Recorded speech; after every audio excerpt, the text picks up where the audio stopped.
Hi, and welcome to the Unreal Engine News and Community Spotlight. Our first item today is Gamescom. We were there a couple weeks ago. If you didn't manage to get out, Jess has put a wonderful blog post together where she discusses and shows pictures of the various teams and projects that were out there at Gamescom. It has links to their sites, so I do recommend going and checking out the blog and seeing all what was happening. Tim also gave a wonderful keynote at DevCom, so there'll be some updates around that. Go check it out. Second on the list, we're going to be at Austin Games Conference in a couple of weeks. So Austin Games Conference takes place September 21st and 22nd. We'll have a meetup on September 20th. It's a save the date just right now. We'll have more details coming up soon. You'll get to see Chance and I if you'd like to come hang out with us. Joe Kreiner will be out there. He's actually going to be on a panel called How to Best Work with Publishers. So if you have some questions around that and are in the Austin area, make sure to see him. We'll also have Zach Parrish in attendance with us, and you can always ask him cool questions and hang out. So make sure, if you're in the Austin area in a couple weeks, come hang out with us at Austin Games Conference. On to our community spotlight. Our first order of business is our weekly Karma winners. So these folks have been hanging out, helping us on Answer Hub. So we want to say thank you to Ninjin, Daniel Orchard, Death Ray, Nuclear Arbiter, Shadow River, C4GIO, Nachtmare, Ben Vlodgy, Jin VE, and Joachim Olsen. So thanks again, guys. You guys rock my socks. For our community spotlight, first on the list is 1906 Diesel Power Plant Reconstruction. So a group called The Crate has actually created this VR installation. It's a project where they've recreated this power plant, and it's just sort of an homage to the heritage that's going on here. The power plant is actually, the real one is now empty. It's located in Slovakia, and they're doing a really wonderful installation, so hopefully if you're in the area you can go check it out. Otherwise, check out their website. It's got a lot of neat information about the project, some screenshots, and maybe someday they'll release it so the rest of us can experience it at home.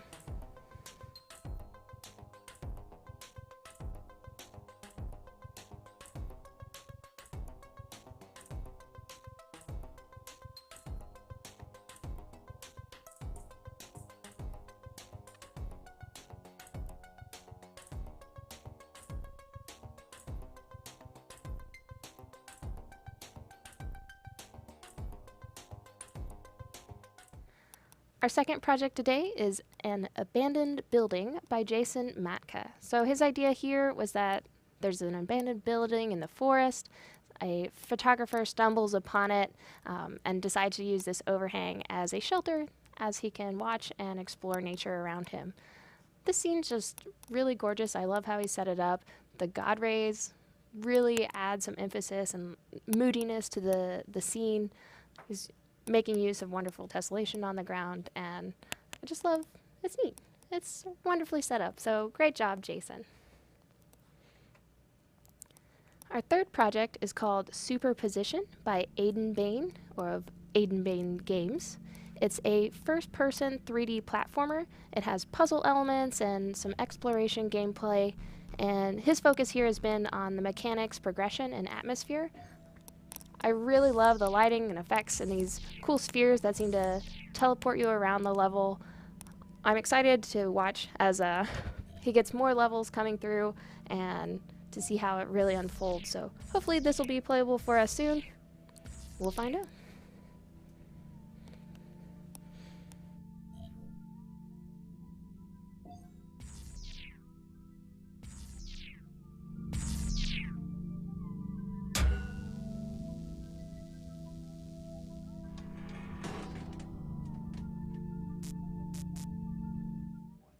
So thank you for joining us for the Unreal Engine News and Community Spotlight.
Welcome to our Unreal Engine live stream. I'm Amanda Bott, your host. Today I'm joined by Tom Wright, who's one of our senior tech artists. We have Kevin Vassy, who's a senior technical animator. And joining us from the Blender Foundation is Mike Irwin, a 3D graphics developer. So thanks, guys, for coming on. Yeah, no problem. So word is folks are pretty excited to hear about Blender. It's been a few months, I guess, since you all have joined us. So Absolutely. Yeah, and it's cool software, so we're excited to show it off. A little bit. Yeah. All right. So would you like to get started, Tom? Sure. Well, what I was planning on doing, because we get a lot of questions about animation and how, really how to integrate animation or how it works with our marketplace stuff. And I know there's a lot of questions about how to get animation into the marketplace or whatnot, and that's more of a, like, you got to play with retargeting, but I'm going to show you how to retarget your animation from Blender, from Rigify specifically, but it could be any rig, and then get it working with animation that you may find on the marketplace. That way you can, if you have specific things you need to animate and put into your game that's not on the marketplace, you can have both. You can have both of those things. So, yeah. And do you want me to just get started? Yeah, dive right in. Jump in. All right. We got. So while you're pulling up, I can kind of talk about what we've looked at throughout this. So we've really tried, Tom and I have sort of talked a lot about how to get the mannequin rig that you're all used to seeing on the marketplace and in our sort of demo files into Blender and out again, with the idea that if you get animations and animation starter packs from the marketplace, you can use them in Blender. There are some rigging issues that come up that I have sort of pushed on hard and basically hit blockers that we can talk about. Tom's method here is a great method that he's going to show you, and I think it's going to work for most everybody out there.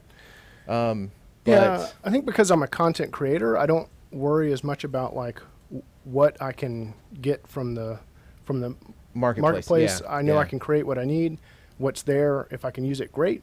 But a lot of people are trying to get that perfect like art tools kind of thing. Right. And again, I always say, well, that's an easier solution for something that's already available to you. You just have a couple more button clicks to do, or you might have to figure something else out. It's not that it doesn't work, it's just simply that it's a little bit more difficult. And it's still something that we're working on as well, because I think the ultimate goal, at least from my perspective, is for an indie dev, if you go and you spend money on this animation pack for a first-person shooter game or a third-person shooter game, you want to be able to then take it and take that animation and say, ooh, I want to be able to alter this in Blender, get it back into my game, and have it hook up and work in the easiest way possible. And so that's sort of there's many different avenues to go down, and we're sort of constantly exploring them, and not all of them are the easiest to travel, but yeah, I think getting this stuff back into Blender is probably where we're struggling the most. Right.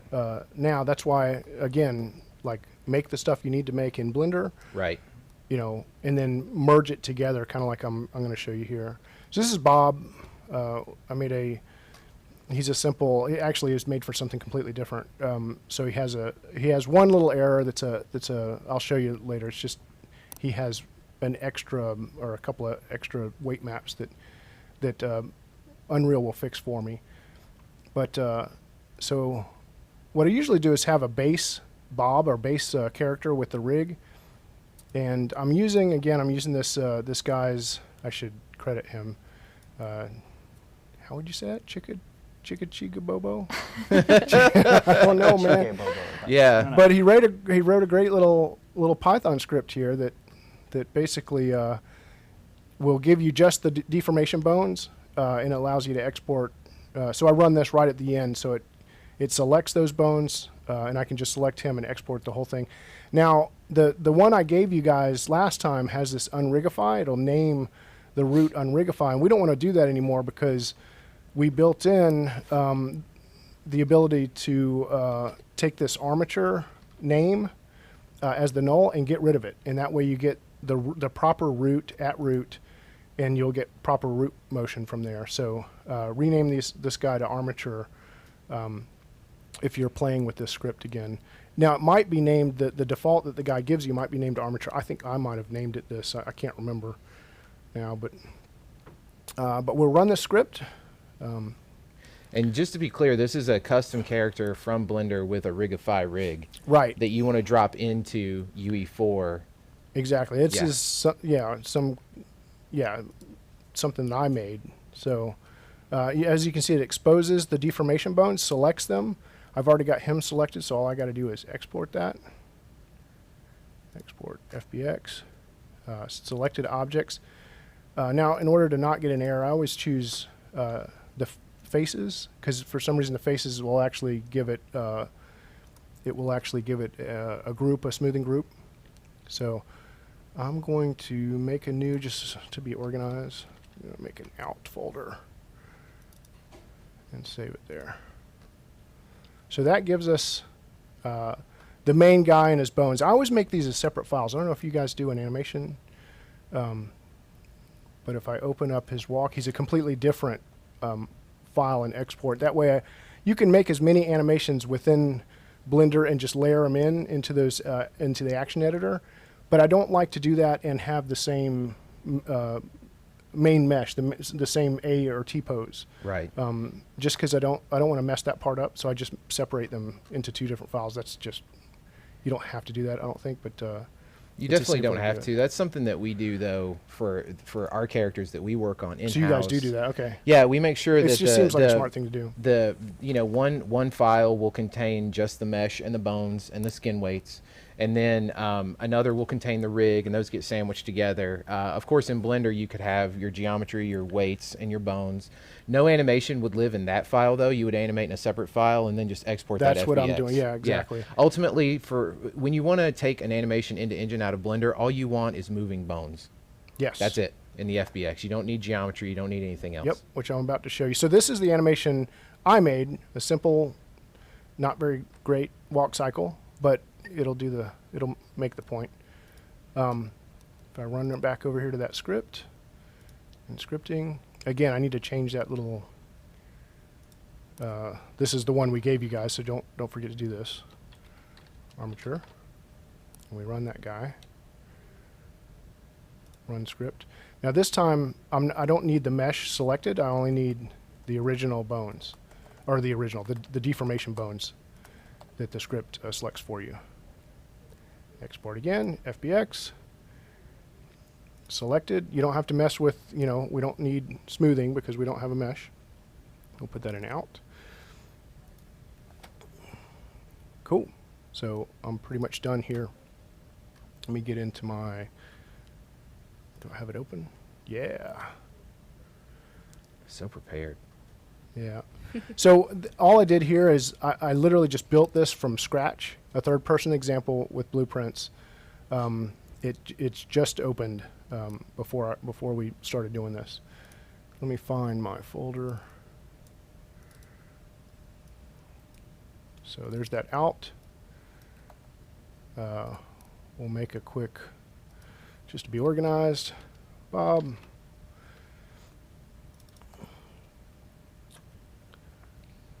Come on, Windows. Is it struggle button? It was over on the other side. I'm just going to drag it. I'm going to drag these in, so Bob, wait till you see the plus.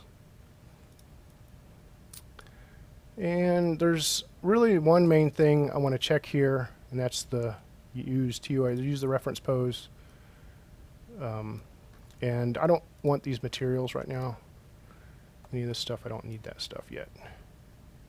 You probably don't want to create a physics asset either. It does fine. Does it? It works fine, yeah. Because that's one of the things that guy's script does, is resizes the skeleton in order to make a proper asset for that. Oh, okay. The physics asset. So I do encourage you, So if you guys, how do I do get down let at the bottom? the import options create the physics There we go. asset for you, go in and double check it, especially if you're going to be using it for a game where you're going to want hit detection, hitboxes, things like that. Also with the new cut of the engine, in the future, we're going to be looking at ways to sort of use the physics assets a little bit better for doing like dangly things and simulating on top of characters. And you're definitely going to want to go in and edit those by hand and create them by hand. So if you just want clean imports, you may not want to check that. But if you're just doing a quick test, then by all means, yeah. What if you're just really lazy? Definitely do it. Yeah, Yeah. that's what I always do. So it gives me this warning because, again, he wasn't, I'm really sloppy when I do my weight maps. And I probably have little weight maps, little points that are weighted to a bone. So it's just saying too many weights on a bone, right? So Yep. it's the engine's gonna get rid of anything below 0.002, and that should be fine. Yeah, UE4 caps at 8 max influences. So we'll vert. save all that stuff. Now I got a little bit of a cheat if we want to see if I can get that folder back up. Come on, guys. Windows. Ooh, You just it's not happy with yeah. you. I'm gonna copy over this folder. And this is just it's actually the U assets for the materials, which are really simple, but I don't want to build them at all. Right. And we will put those in this, guessing it's here. Z, content, Bob, and we're just going to paste that there. And that should show up right in Engine. Boom. Yep, right there. So the only thing is the naming convention wasn't perfect, so I'll have to just throw this in. So Bob's skin is actually the head. Man, what size is this monitor? How about that screen real estate? Yeah.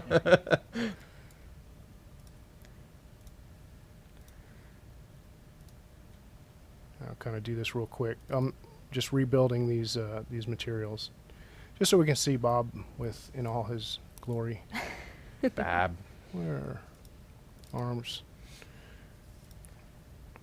So we have some folks asking that the script that you were running, was that from something you talked about in the previous stream? Yeah. So it's called I think let's look at it real quick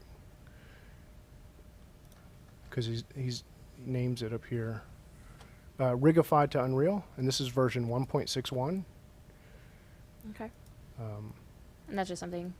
That's We something I found. Okay. Actually, I don't know this guy at all. It's Creative Commons 0 as far as I know. It's you can use it as much as you want. That's what's great about this community. Where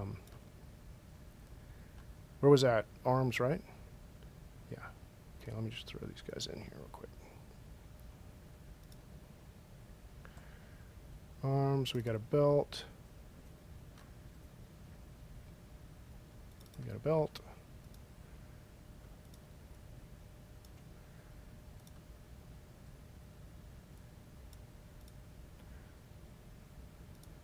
It's taking longer than I thought. This is the demo, guys. They shouldn't be this slow, but there's a little bit of real estate issue here. Yeah. That's all right. We'll get there. All right, this is his jumpsuit, and then we want the... Oh no. Jeez, come on. All right, you... You can maximize the window. Yeah, I guess I could, right?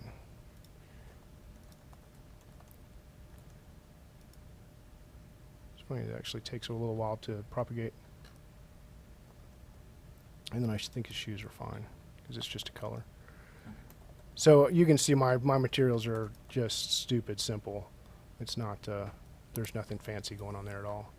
But I at least wanted to see Bob with some textures on him. Bob, materials, highlight, that's his arms, that's his belt,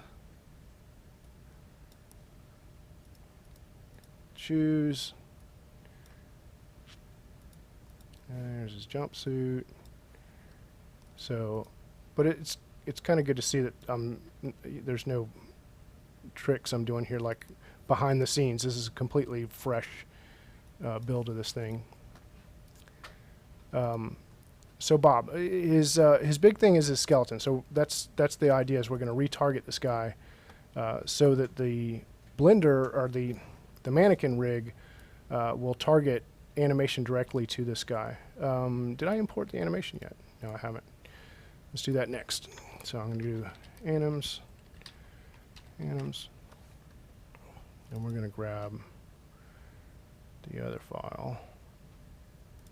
We're all following your mouse. It's Looks like you're cats with a laser pointer. watching Mouse, tennis or mouse, something. mouse.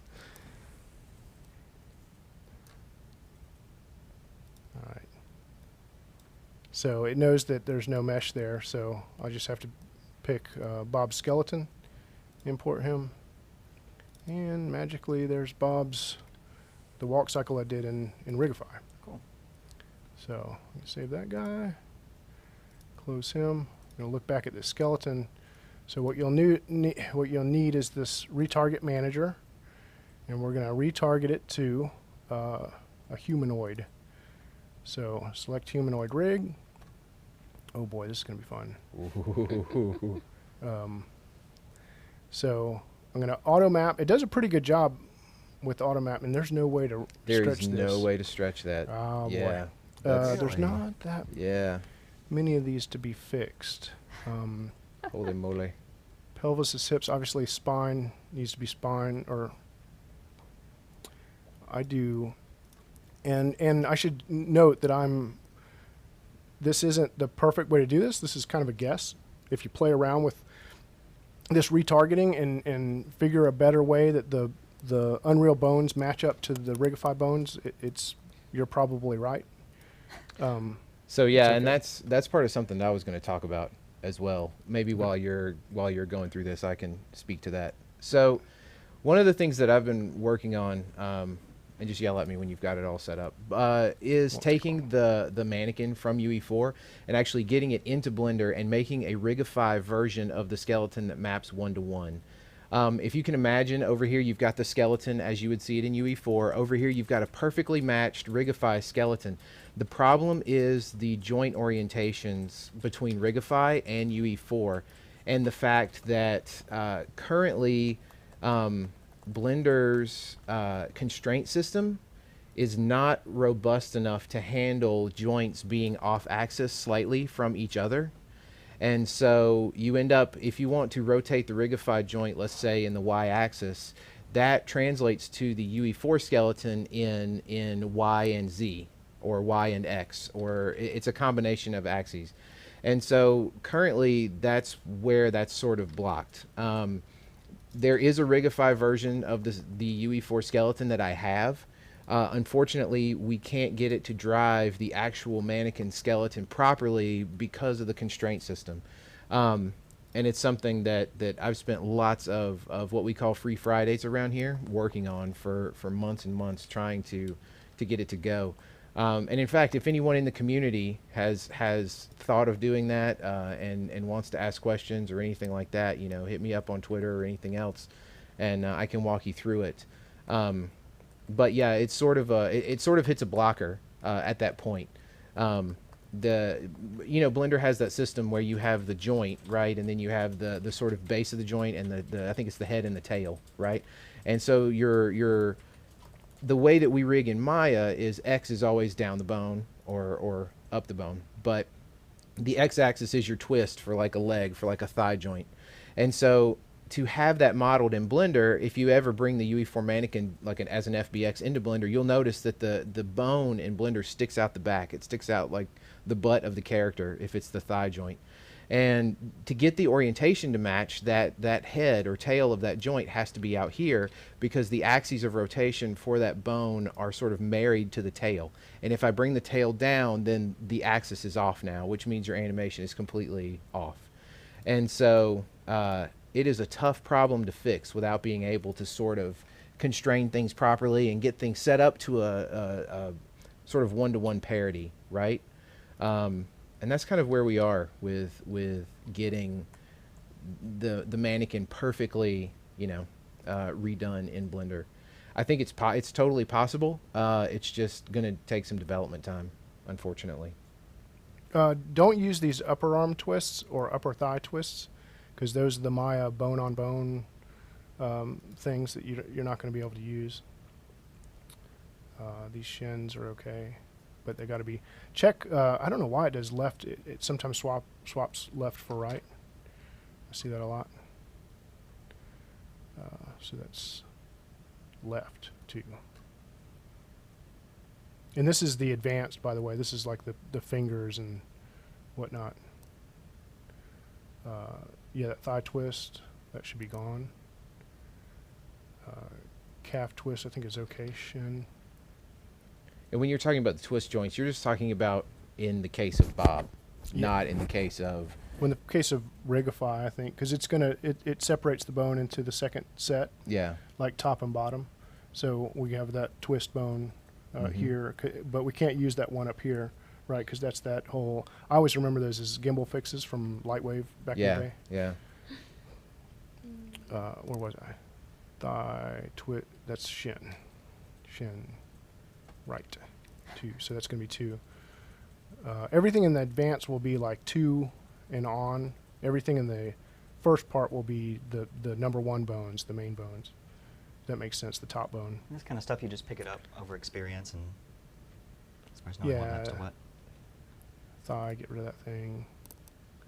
And then I just get rid of these IKs for now. We're not going to use that here. Yeah, I was going to say, some of the joints that Tom's talking about for this demo, if you're actually making a game, you're going to need those joints. So. Right. Well, yeah, especially the IK stuff. Yeah. You're going to want to target guns and stuff to those hands. Right. This should be it. Lefts are lefts. Wish I had a little more room to see this thing. But that didn't take very long. I mean, now my fingers are probably wrong. I'm just doing this for speed because they're all set up for 2, 3, and 3 end bone. And that end bone, I think that comes from Max, right? Where it's because it adds a bone to the end, and it's really looking for a pivot. What do they call it, Max? Yeah. It's a joint. Yeah, right? Maya is similar. Yeah, that kind of goes back to just the difference in the way Blender defines what a bone or a joint is and how it defines it within the armature. If I had any request, it would be that system would be sort of made to more match other DCC apps that game developers use. Mike, that's all you. Yeah. Your next project. Yeah. Your next project, Yeah. man. So we're going to go into this retarget options, and these should be, those 2 are animation, and this guy will be skeleton all the way down, so you can actually right-click and do that recursively, and it'll do all these to skeleton, and that'll fix. Oh, it didn't do these, huh? Why didn't it do those? Teach me a lesson. Yeah, double check that. But, and then we'll save this guy off. And there's one other weird thing that it does. You'll need to apply this. Have you seen this before? Mm-hmm. Okay, yeah, you need to apply this. I didn't know about this until I was racking my brain for a little bit. But in order to be able to see this in the retarget, to be able to see this mesh, you'll have to apply to asset, and that just gives you the preview. Yeah, that sort of bakes the scale mesh to the skeleton. That's a UE4 thing. We have the skeleton asset, which is sort of your list of important bones. Then you have your scale mesh, which is actually your geometry and weights and things like that. And so in Persona, which was technically the software Tom was just in working, it's 2 separate assets that get sort of melded together. And so if you want to see this geometry on the skeleton now, and that's actually relatively new that we added for Fortnite. Yay! So, Cool. There you are. So in the mannequin, you also have to do the same thing. You have to target him. To the humanoid rig, but of course, his naming is correct. But what's cool about this is I can take that animation that I did on my Rigify guy and put him on the mannequin. Mm-hmm. We can retarget both ways, which I might show you if we have time. So at this point, mannequin animation, we want to take this animation and get it on our character. And just to make sure it works, I'm just going to grab one animation and see if everything's there. So we do have Bob. He pops up. That's what you won't see if you don't hit that asset The thing, preview mesh, thing. Yeah. correct. Because you're just retargeting to his skeleton, and there is no associated geometry to view with that skeleton at the time, unless you apply the preview asset. I'm going to do the whole Anim BP. Again, select Bob. I'm going to put his, I'm going to replace his name here, or add something. I'm just going to add Bob, so I know what's going on here. Put him under Bob Anims, okay, and hit retarget. It's amazing how fast that happens. Mm-hmm. So now let's grab, where's walk? Run, walk. So now we got Bob with the animations from, of course somebody calls me. Why would somebody not call me? I get a call once a month and Yeah. my phone's ringing. It's Only this when you're on moment. stream. That's Right, that's right. the Yeah. whole thing. Somebody's sitting there like, oh, Yeah, it's there's probably time. an emergency too. So yeah, that's literally the same animation as Mattke and walk. Just retargeted, and it does a pretty darn good job considering Mhm. he's a completely He's got a different little more sway to character. him. Yeah. But Yeah, It's got some swagger. It's all Yeah. right. and from here, let's do a save all to save all those down. These are all our new animation and blueprints. And I'm going to, because I want to show you how to blend the two animations together. They're at this point, Bob's anims are completely his, so you can use them in his blueprint just like you would any other time. Let's do this guy.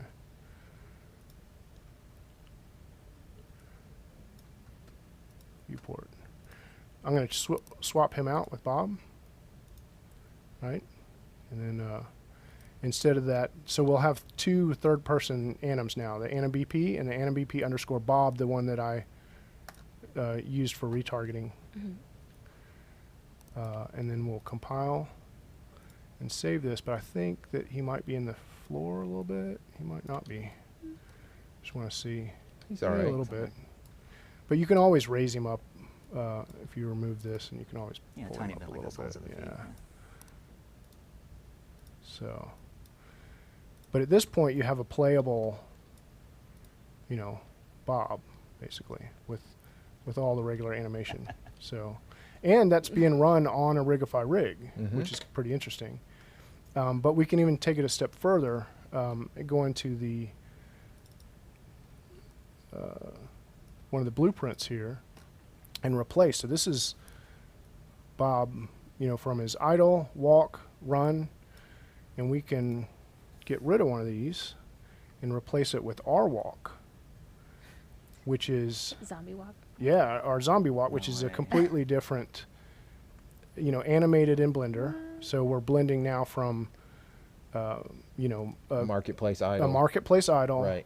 to our Blender animation back to marketplace idol. So you get both, what would you call this guy? Night of the Living Dead walk and Like Day of the Dead. Or 28 days later. What's the Yeah. more recent one? The World War Z kind of thing. Mm-hmm. And then we'll sweet. save this Just guy. plug in zombie movies. All right. And I'll have to play this one with the controller so you can see the variation speed, because otherwise he'll just go. So you can see him blend from this to, if I keep pushing the controller, he blends all the way into his run. So that's two completely different packages of animation working together. And again, we could have grabbed any marketplace stuff and done this. So the retargeting tool in Unreal is fantastic. It's legit. Yeah, it is. It is fantastic. That's incredible. Yeah. It's cool, right? Yeah. That's awesome. Yeah. So when he gets really pissed, he'll run at you. Gets right. all athletic. And that's it. I hope I don't go too fast. Okay, the payoff was worth it. Yeah, it's great. Well, I mean, I hope people got what they wanted to. Maybe I'll do a little write-up afterward, just to understand, like, Blog it. how big a deal that is, because Yeah. It's Love your it. ability as a Blender developer or Blender UE4 developer using Blender to be able to use any animation on the marketplace that you want to, and they work really well. Yeah. And you can do the same thing backwards. Like I was saying, I could actually take that zombie walk right here and retarget him back to this guy. Now this is going to be weird because he's got a very tiny little gate. But we can do an underscore man for mannequin. Throw him in the mannequin's animations. And then hit retarget. And You do need Rigify to do all this, though, right? no, Yeah. Or you, you I mean don't? you don't. Or can you use? I'm using Blender's built-in Rigify rigging? because I'm lazy and it's Totally. Yeah. Okay. You could. it's an instant rigging thing. You can build your own rig, Yeah. but stick with, if you're a developer and it's better than anybody. Once you build that rig, stick with the rig. Like don't Yeah. build new rigs. We've seen that crazy stuff come in where people do these really intricate rigs and have multiple of them. It's good to just build your rig and stick with it. It doesn't have to be Rigify. It could be Or- the blend rig or whatever. Gotcha. I did his forearm wrong, I bet. Oh yeah. That's my fault. I bet I put the left arm or something on his. Oh. Yeah. Yeah. But the essence is there. Like, It works Yeah, yeah, mostly. Yeah. It, Toss that it, over it and- works. I can Looks way trust more me. elegant with those long legs. And it might Yeah. be. Do you think he doesn't need that target stuff, does he? Oh yeah. He will totally. Where's his skeleton? It might be this. No, he's already. Well, he should already. Yeah. The IK foot root and stuff. Yeah. There you go. All right.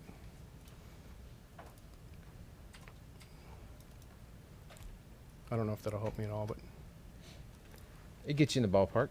So they were but I wondering. bet it's Bob. Were you using Blender's default settings for like Blender units with a normal scale, or did you? I was. Yeah. Again, it's just pure lazy. So what you It's really funny should though, do. because I'm all about, like, I've tested back and forth, God, thousands of times per Blender cut, like what the scale means to UE4 and back and forth and back and forth. And taking an FBX from UE4 into Blender and the sort of trouble that you're going to hit. And every time I talk to Tom about any of it, he goes, I don't know, I just hit the button and it just, I don't know. I just export I'm FBX. so lazy. And I'm like, how? But you can't, but the scale is wrong all over the place. Like, I don't know, I just did it. No, So- I mean, It works. if you look, I got it on render only here. If you look at his scale, I guess maybe he's a little bit small for a Blender guy, but if I was to make put a box, and this is what a two by, so he's Right. like 2 meters ish. That's about right. Yeah. So he's basically Blender scale. But the big thing is, again, scale wise, you should set your units at 0.01 in, what is it, centimeters and 0.01. Well, so the interesting thing is, at least for the characters, when you guys, if you export the mannequin as an FBX from Blender, or I'm sorry, from UE4, and drop it into Blender, you're going to notice that there's a scale of 0.01 on the armature. That's right, yeah. And when you blow that scale away, scale is, as far as rigging and characters go in general, scale is bad.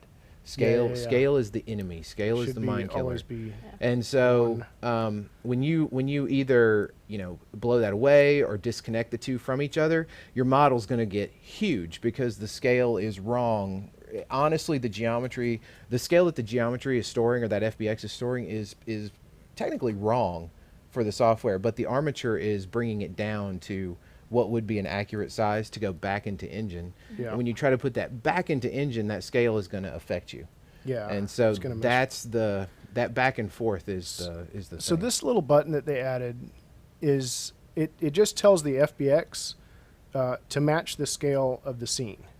And it's probably a dangerous thing to use. A one-off kind of like this, I'm sure it's fine. But if I was developing a game and I was going to work with 1 million files, man, I would not use. I wouldn't trust something automated. I would go ahead and set it yourself. Get it down to a science. Right, and save your scene. You can do that whole. You set it, and then save your startup file. Once you've set this guy, and I think it's 0.01 in centimeters, if I'm not mistaken. But I don't want to say Yeah. something wrong. Um, but again, I just hit the button and it always works. Sorry. We were even talking about morph targets at a blender, and you were like, "Yeah, I'm trying to Shape do keys. shape keys at a blender." And I'm like, "I showed you that demo I did with hundreds of shape keys." Yeah. It's like I just hit The export. well, the important takeaway here too is that if you originate in Blender, you're going to be Right. fine. If you originate and stay in Blender, you're fine. You're there's going to be hiccups, but largely you're fine. It's when you start trying to integrate other assets Right. from other people, from other DCC apps, and get them to talk to each other. That's where things like scale and placement. Using and Blender as your content creation tool to go into UE4 has You're- very you're- little problems. Yeah, you're okay. You're okay. It's just getting, like we said, marketplace assets sort of into the fold. It makes it interesting. And I've seen you can export an FBX and try to bring it back, but you get some pretty weird stuff. Yes, Because you do. can export this as an FBX. Oh, absolutely. Yeah, absolutely. I do that all the time. If you guys want to play, if anybody in the community wants to help us out and nail this thing down, just go into UE4 and export the mannequin, just like this example. Export the scale mesh as an FBX, bring it into Blender, and tear it apart, and you'll see sort of how things are put together. And One thing, it rotates everything like 90. All the bones are like 90 degrees, and well, but it's not the only thing that tail does I was that. talking about, because that tail of the bone has to match the orientation of the joint, thinking of it coming out of right. Maya or what's an engine, right? Yeah. So if you have X down my thigh right here, when you bring that into Blender, the tail of that joint has to go out back now, Yeah. so that X is still pointing down back there. And if you move the tail, then X is going to point forward. It's weird. What's strange Super is weird. like when you play with Mixamo stuff, and you export Mixamo as a FBX, it does the same thing in Blender. But if you export it as a collada, it's fine. Like the bones look like normal bones. But I would recommend, like, man, I would think a good retargeting, and it does have a retargeting tool. I just haven't played with it. Blender's retargeting. If you could do it in Blender from things like Mixamo or wherever you're getting your animation, and try to keep stuff as much in package as possible. And then just export your FBXs. I would think that would be the best way to do things. But I mean, a lot of things are coming for Unreal, which may make all this easier too. So, but yes, Very cool. Awesome. Shall we move You on? want to show some Thank fun you. stuff? yeah. Yeah. Woohoo! Kevin's got some neat Yeah. Blender So let uses me. in- I'm gonna do my best to slide this thing over and not hit that controller cord, maybe, and Yeah, not come good luck. unmiked as well. I mean, you just throw things in Let me know time, if I it's all right. destroy Yeah. everything while trying to do this. So, what I'm gonna do is minimize all this stuff, and be dragging some things in from the other monitor. So first things first, while we're doing this, if we have time, Clint, can we play the Fortnite trailer? So let's take a look at the Fortnite Cinematic trailer. I'll be quiet so you guys can enjoy it. If you haven't seen it already, enjoy. Point out. All right, people. Let's search this dump and get out of here ASAP. Dump? Yeah, I didn't know if I was muted or not. So. Yeah, it's Am I good? everything. Garbage, rats, Awesome. severe structural damage. Like, I don't know, giant hamburger effects. Fine dining.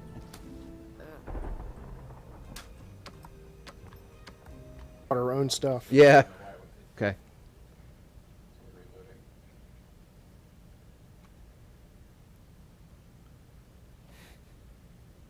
We'll get it back. Hang in there, everybody. Yeah, we still have audio though going? No, the stream went down. Everything. All right. Oh.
All right.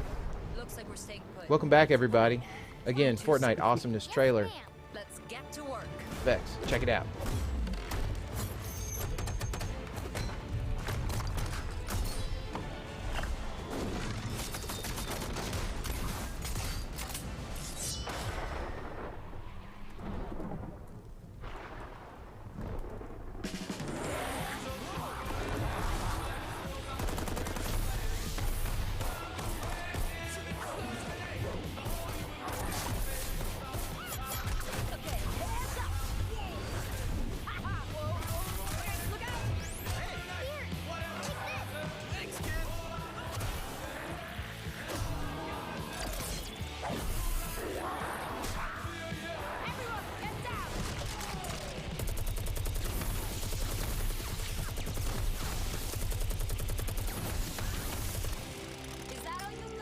So cool. Yeah, man. I think this is all real time. I know, right? It's unbelievable.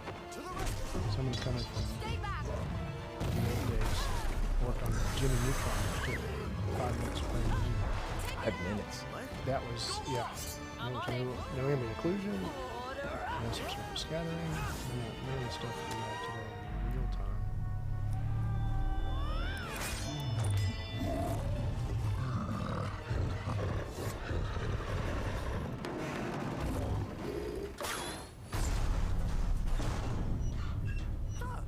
I guess meat is murder. You're killing me, man. Okay. Let's head to the roof for evac. Aside from the part where we almost died, that was amazing. Hey, don't mention it. It's all in a night's work. Such a cool shot. Who wants pizza? Alright, guys. Who's up for pizza? Everybody, all the time. Let's do it.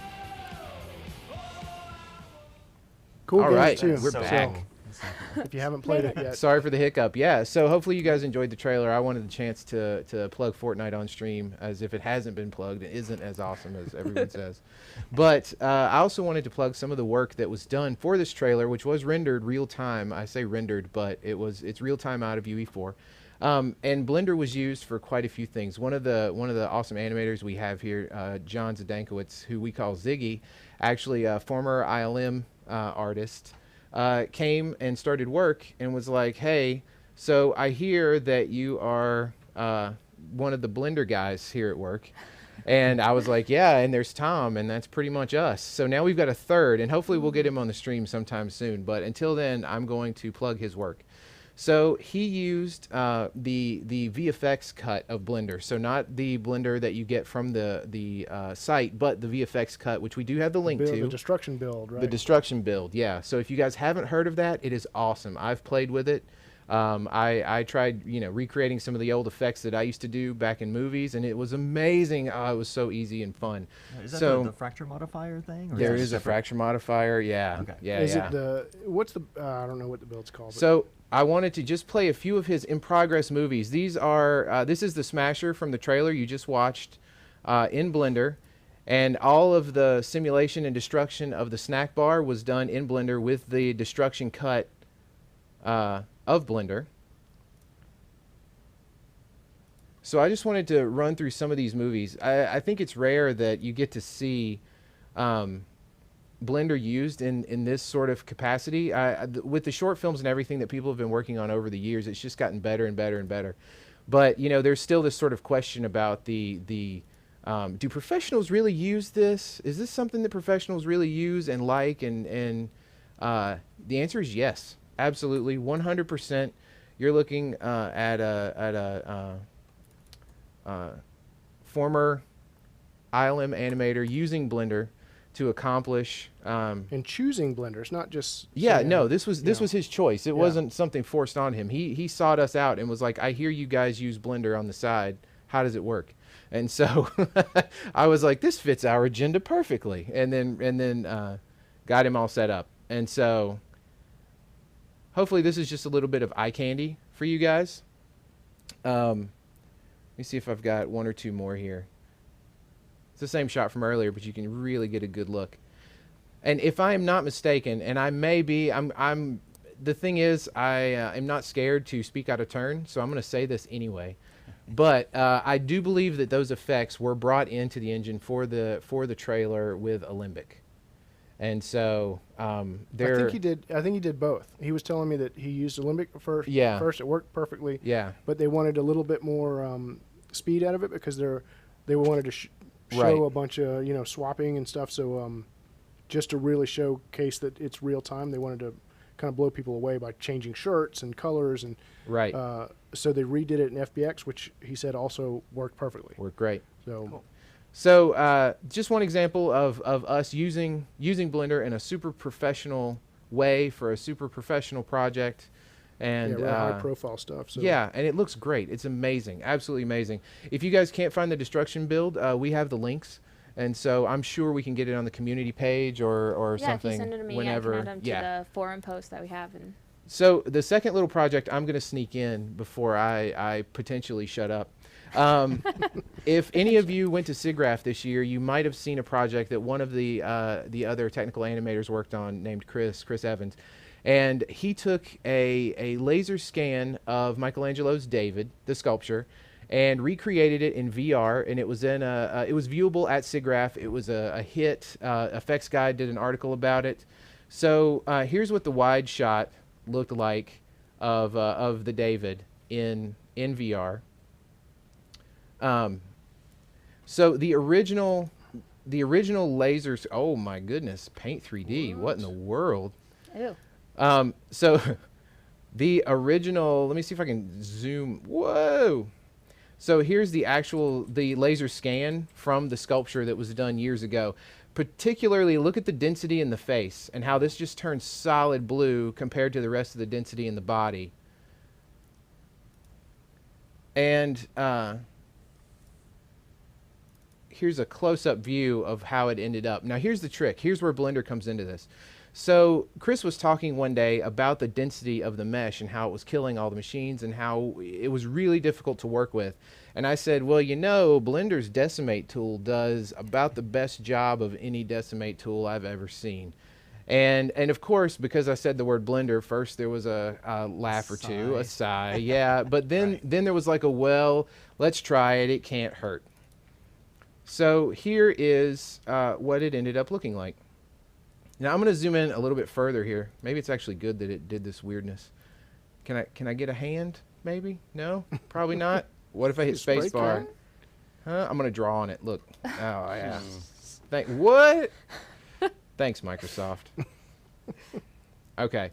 So here you can see the face. So the face was chopped out of the highest density area was chopped out of the model and was given to me, and then I ran it through Blender. So you can see over here is the original coming in at, you can't read this probably, but I'm going to read it for you. 17 million faces, 8 million verts. Yikes. The Blender version over here is 8 million faces and 4 million verts. And the takeaway from this, like I hate to say the important part, but the takeaway from it, oh, there it is. It's right click. Is look at the detail. Look at the chisel marks. This thing is really high off the ground. It's really tall. It's really big. These are actually Michelangelo's chisel marks. That's how detailed this laser scan was. And this is the detail that Blender was able to keep by dropping it to 50%. This image was shown at SIGGRAPH, and I think people sort of Blender was brought up at SIGGRAPH in that presentation, and I would have loved to hear the crowd's reaction. But it does a great job. If you're making LODs for a game, use Blender's Decimate tools. Yeah, and it keeps the UVs. Yeah, which is amazing. It's amazing. It does an amazing job. No. Here's a close-up of the render from VR. So this is the retopo with the Blender decimation, and you can see how well it's lit and holds up. So Yeah, it's really nice.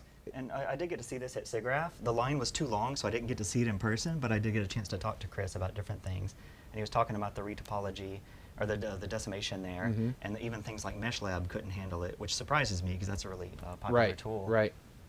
Yeah, no, it's we've done sort of the Pepsi challenge for any kids. Ask your parents. But we've sort of done the Pepsi challenge with different decimation tools for LODs for the games, and it's by far the best. So big props and to Chris and the team for this. And for Blender for having those tools. Yeah, whoever wrote, they're awesome. So, I'm out. Cool. Good stuff. Go, Mike. Good stuff. We left you 2 minutes, Mike. 2 minutes. All right. Plenty of Thanks, time, guys. No. Thanks, guys. You can win. Do you need the cart? No. Okay. I'm not a technology person. I just run my mouth. First off, that was awesome. I love seeing the Fortnite trailer there at SIGGRAPH and all the things that people brought to SIGGRAPH. And one of the things we were able to show there at the Blender booth, this is a couple of months ago, was kind of a preview of the new the Blender 2.8 that's going to come out next year sometime, and the new real-time Eevee engine and viewport. And one of the things that was really cool about being able to show that off is pretty much everything we showed at the booth were community submissions. And so people would make objects or scenes, or they're playing around with materials. And this is software that's not even out yet, but people are putting up really good stuff on YouTube and on their websites. And several people were nice enough to share that with us so we could kind of show it off, because really it's the community making really cool stuff that really shows off the work that we do as software developers. And we just recently put up a kind of a landing page on blender.org as a preview to the new 2.8 version. You can download daily builds and make your own cool stuff that we can show off, or that you can show off. And people have also put up some nice scenes on there, so you can see how they're built and deconstruct those and kind of figure out how to play around. And I sent Amanda some links. Yeah, if you I'm could gonna put those drop in the chat. community projects links. Yeah, because there's a landing page that just went up, and there's I saw a really nice overview on YouTube, kind of a tutorial of what Eevee is all about and all the different aspects of it by CG Masters. And so we're going to put a link of that up, because that's a really good way to get started and see what is this thing all about. So when do we get it in our hand? I mean, obviously we can use the. When do we get the full version that's like ready to go with? Ready to go! Wow. Well, it's got its big thing for me is the stack is not working, right? The modifier stack. Modifiers, yeah. Right, because the whole so no bones or anything. The whole evaluation and the whole dependency graph, that's all being redone. Oh, okay. In a much more interesting way, we hope. And so having the tools in place, like the visible tools in place to be able to handle that, it's coming. Okay. It's coming. And You're not getting it out of them. nope. No, you're not going to it release was a nice data. try, though. It Tool. was a It'll nice happen. try. Yeah. What about subsurface? Subsurface? Subsurface for Eevee? I saw that on the. I wouldn't be the one to consult about that. So whatever you saw, read that some more, Okay. and we're I good. didn't say when. It just said it was on the roadmap.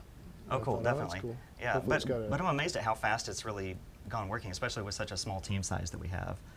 Just the way it's coming together. Well, I was surprised by the volumetrics. Like that's Yeah. something we just got. Yeah. So it's like, well, how did that happen? So and it's beautiful. It's really well done. Yeah, so. it is. I was going to say, it gives the magic answer.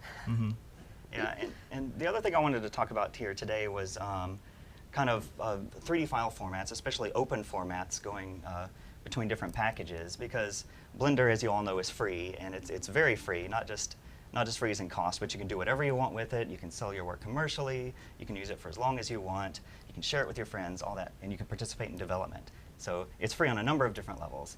And the cool thing about Unreal Engine, especially here in the past few years, is you really lowered down the barrier of entry to almost nothing. You have to learn it, of course, just like any software. But really the upfront setup cost is you register. And that's really amazing. And if you start cranking out some good stuff and you make a vast fortune and you share a tiny bit of that with Epic, I mean, that's totally fair. That's awesome. But the upfront cost is of tools these days, and amazing tools these days, is really great. And so having something like a nice pipeline between these open tools that also kind of takes advantage of that openness and that freedom is important, because we were talking about FBX a lot. It's kind of the lingua franca of a lot of 3D stuff these days. Yeah. And But I was picking up on some of the things you guys were talking about the bones being weird angles, and like if you export from this package, it's this way, this package, it's that way. That's because FBX is very useful and very versatile, but each package kind of exports it differently or imports a different subset. And so to get a really nice match between two different packages, you either have to know this stuff really well or have been bitten by things very like constantly and know workarounds.